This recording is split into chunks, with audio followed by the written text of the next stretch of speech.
What's up, Worldwide family? Welcome back to the channel, Jimmy Flippin' Deals. Thank you so much for joining me.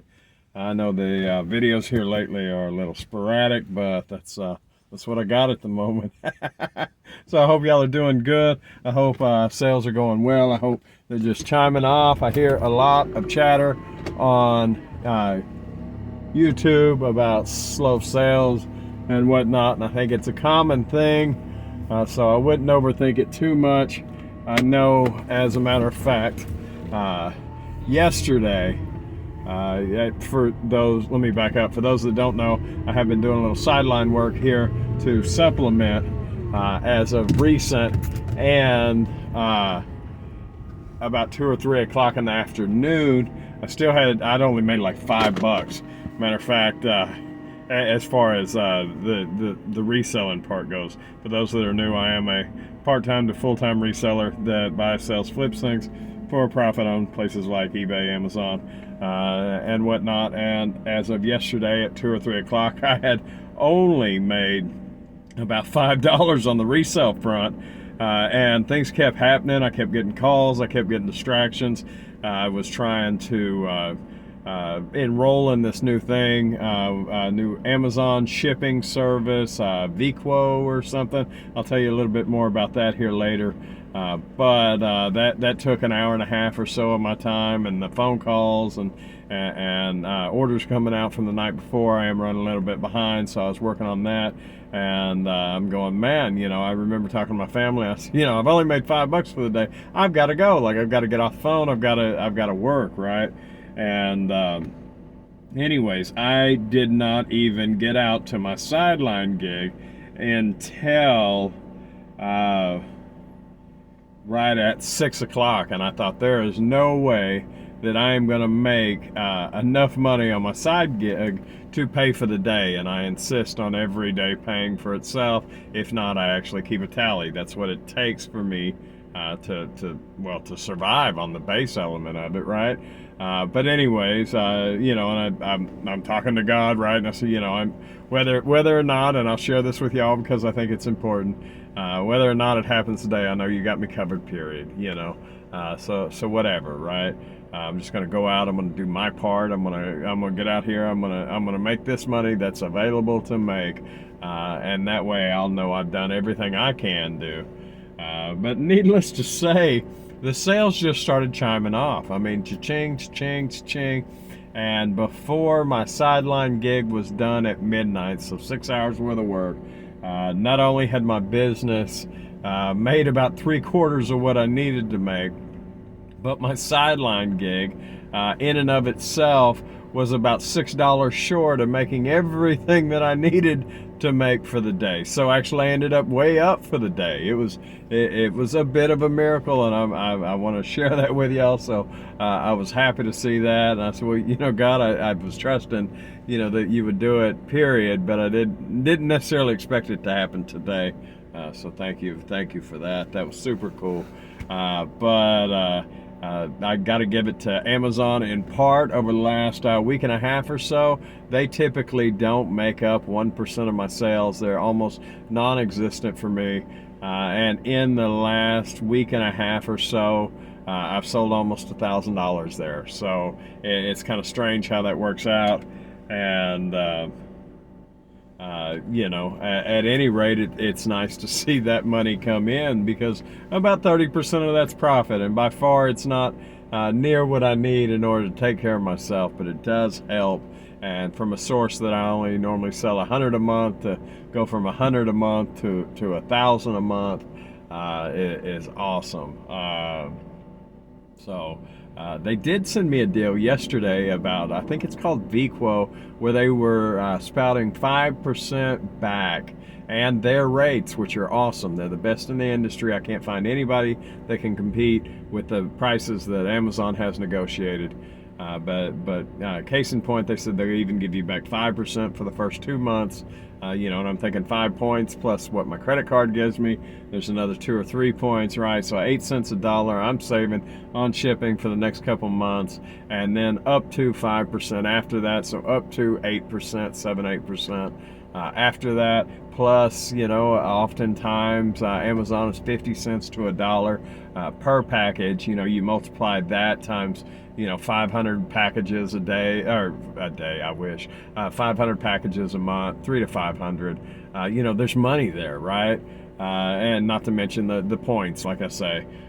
But one of my main marketplaces that I do business on, they actually they give you a 5% credit, but they actually charge you 5% for using that marketplace, which is just, then it's a wash, right? Other than that they quite possibly are cheaper on every package just a little bit.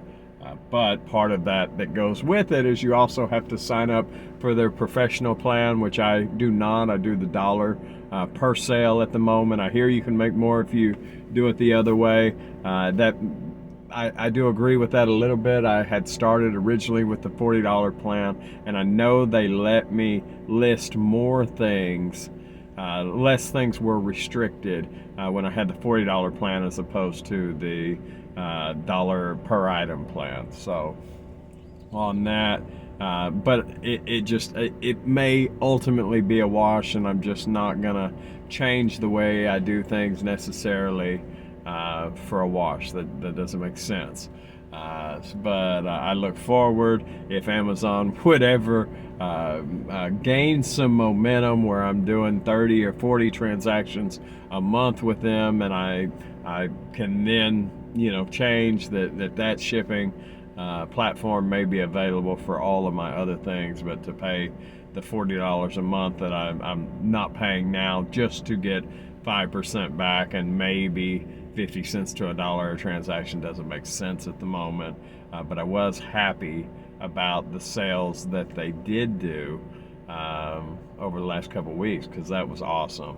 Let's see what else. Overall sales have been decent. I just had 9 or 10 leave out in the last 24 hours, so I know that's a lot better than some, but I know that oftentimes it's a ebb and flow. They're moving and I'm not, or I'm moving and they're not, and I think it all works out in the wash. I know this time in particular for a lot of resellers is slow, so for me it's recovery as much as I can, and I'm pretty well caught up.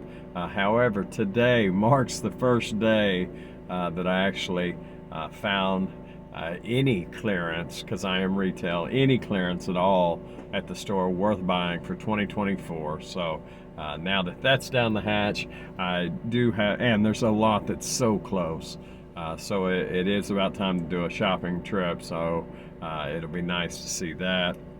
Unfortunately, the van hasn't made any progress yet. The little CRV, it's a minivan that I bought, and I bought it bad. It was a bad buy, and both the engine and the transmission are on their last leg, and I didn't know it because I didn't test drive it, and I know that's stupid, but it's unfortunate. I was in an area of town I did not feel comfortable driving and getting back to, so I took the lady's word for it, and I believe in the good of people, and it didn't work out this time, but that's okay. I do believe I did get it far enough under market value that I did anticipate if there was some problems that I would be able to handle it and not be hurt too bad, and that's exactly what's happening. I have found a transmission that has 60,000 miles on it. I have found an engine that's got 50,000 miles, so I'm in preparation to acquire those and drop those in and get it going. But it will be nice to take the van when I have it to go do these things and not fill up the car like I have.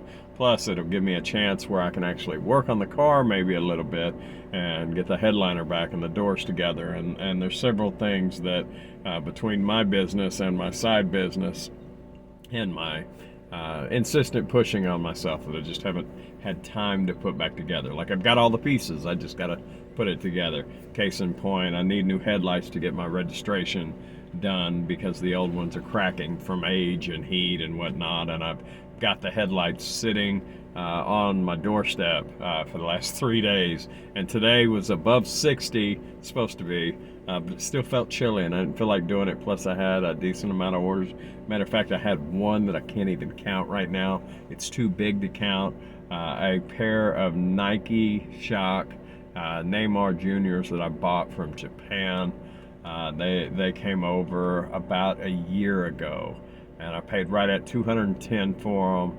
Today they sold. They're heading off to authentication for $475. So all in all, that gives me, after it's said and done, about $200 profit. Should they make authentication, and there's no reason to think that they won't. It's just too much to go ahead and count as in the bag, so to speak. But I am super pleased to see those leave out. And regardless, the only reason, I don't think they're fakes at all. The only reason was the box had a little crease in it, and I hear they are very particular when you list in new condition. I don't know that to be true. I have always done new without box, new with defects, new with this, that, the other. This time I put new with box, so we'll see if that slows it down or stops it. So either way, I'll let you know about that one. Haven't made any headway. The last video was about the import stuff. I haven't made any headway. I haven't lifted a finger on that. I did. I was going to tell you about the CRV.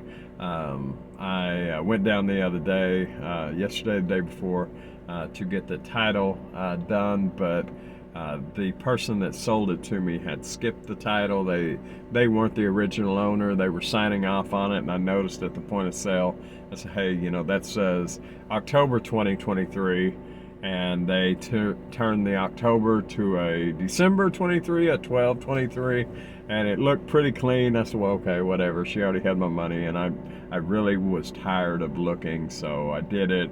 And to see somebody jump a title in the state of Texas is not, I don't know about every other state, but it is something that happens quite often. Small dealers are only allowed, without getting the license and paying something like $1,000 a year, they're not, they only get to sell 5 vehicles a year. So oftentimes the small sellers will jump a title in order to avoid that 5-car maximum, right, as an individual. So but anyway, I went to the tax office, and they were not, or the tax office, they were not happy with that. They wanted me to go back to the original seller, which I don't know who that is. I have his name, but I don't know where he is, and I really don't want him to know that that the vehicle's still in his name, as far as all, you know. So I'm just going to leave it alone. I'm going to get a bonded title as soon as the truck is up and running, and that will be good. In 3 years from now, I don't plan on selling it in the next 3 years. In 3 years from now, I will have a clean title for the vehicle that I bought. So that is what it is. Have had several sales today that I counted as yesterday's. They all went out with today's mail cycle. Like I said, about 9 plus those Nike Shock Neymar Juniors, the Challenge, I think they're called, the red, green, yellow. Maybe I'll put a picture of them. If I do, it's going to be right here. But pretty shoes. When I bought them, after I bought them, I thought I was pretty stupid. Even though I had seen the comps on them, they waited and waited and waited, and I didn't drop my price. You know, I had seen them sell for $600 and $700 on what do you call that, StockX and the Goat and whatnot. People had shown me the prices on there, so I went ahead and put them at $475 plus shipping. So they ended up paying, all in all, about $600 with tax and all, like $570. So hopefully those work. Matter of fact, it'll make me look. That was my first taste at the new resale market, when you're buying, you know, the trendy stuff or whatever, and reselling it, you know, paying full retail and then waiting for the markup of desirability to hit. So I like I said, I thought I was silly for doing so, but fast forward a year, it's a $200 profit. I probably could have flipped the money a couple times since then, but that could be said about anything that I have. Matter of fact, just the other day I sold something I'd had almost 2 years, and I doubled my money on that. It's a lot better than the stock market's doing right now. However, as far as the stock market, you know, I'm up, I've seen it the other day, almost 25% for the last rolling 12 months, and considering how the stock market's gone like that. That's just super, super incredible. I do believe that investing is definitely investing with diversification. Diversified investing is definitely a component that you should keep in your financial revenue stream bag, right? It has definitely done well for me, but the diversification is key. Matter of fact, what is it? Warren Buffett says diversification cures ignorance. When I first heard that, I thought that he meant by diversifying you learn, or it counteracts. That's what I thought. Counteracts ignorance, which I believe it does. You can buy good and you can buy bad, and then it washes out. And in the grand scheme of things, everything goes up. So ultimately, you win. But not only that, but if you are diversified to the point that I am now, it also teaches you what's going on with the market, which is super, super cool. Fractional sharing has allowed me to have roughly 450 different stocks that I personally manage. But if you're just getting into it, I would definitely suggest, quite possibly, a managed portfolio, although I find those not to be quite as rewarding as this. But nevertheless, other than that, like I said, sales, the customs thing still hasn't gone any further. I'm going to try when I get home to do that. Matter of fact, I haven't been able to do a lot more with my business other than maintain. I have been moving more and more things to eBay from some of the other sites, which more exposure can only help things get better. As far as that, the shopping trip, and I think that's it, guys. I really do, for the day. Y'all let me know what you want to see, what you want to hear, if you have any questions, things like that. If you made it this far, thank you so very much, and I'll see you next time. All right, bye.